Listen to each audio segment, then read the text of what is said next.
Low Liberty North Volleyball.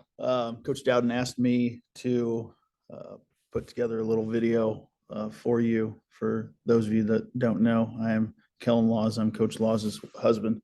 The good thing about kind of my role and where I am, along with being a coach in the district and being a spouse of a coach, is that I get to watch you all kind of develop and grow from the time you start, maybe on a C team, maybe in JV as a freshman, and then kind of watch you get to where you are today.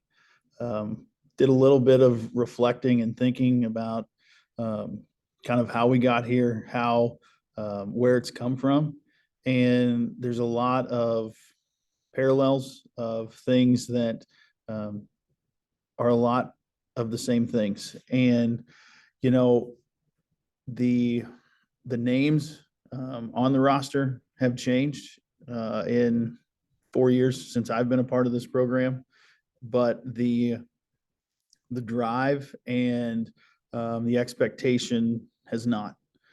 You know, I think I was having a conversation with Coach Laws the other night and just kind of talking through like 2 years ago when whenever the first state title got brought into the program history, and kind of, you know, who was there, who wasn't there, who may have just been kind of watching from afar and was still a part of the program, or maybe not even in the high school just yet.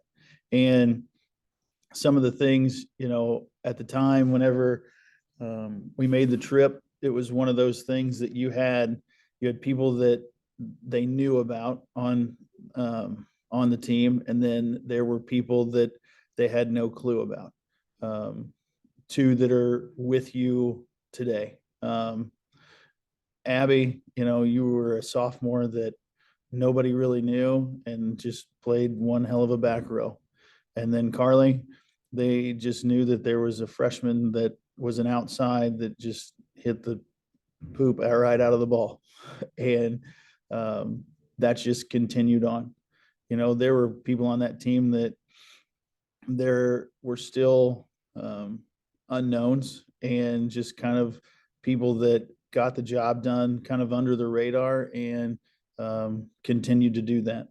And while this group still has people that have kind of those names or the faces, they're going to be ones that that are going to be unknown even still, whether you're a senior, a junior, or a sophomore that's playing, that will end up making a difference at the right time and will do everything that you all have hoped for.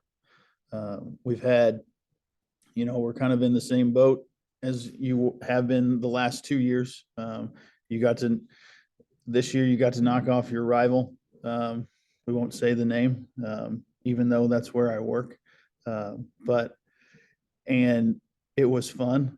And the best thing is the next 3 games, hopefully, are going to even just kind of keep building into hopefully the ending that we want come that Friday afternoon, Friday morning next week. As far as you seniors, continue to enjoy it. And, you know, from the baby giraffe in Rory to kind of the quiet redhead in Abby and Jilly, we hope you're on the road to recovery, which is great. That not great that it happened, but great that you still get to be here and you still get to experience this with your teammates. For you juniors, you know, think about where 2 years ago, where some of those juniors were and how they helped lead kind of going into their senior season, and where it all came from and where it's going. You know, I think I said earlier, the names change, but the drive and the goal, that still stays the same. And then for some of you sophomores that this is kind of your first time in this role of postseason. Don't let it swallow you up, because it's not going to. You've played in much bigger games. You've played against much better teams. and just continue to do what you do, and everything will take care of itself. I That's, like I've said, it's a great thing that I get to be a part of it and kind of watch it from the outside, and watch how you all just continue to hold yourself up with grace, and continually do it, everything in a positive attitude. Keep being there for each other, be there for yourself, and let's bring back another state title. War Eagle.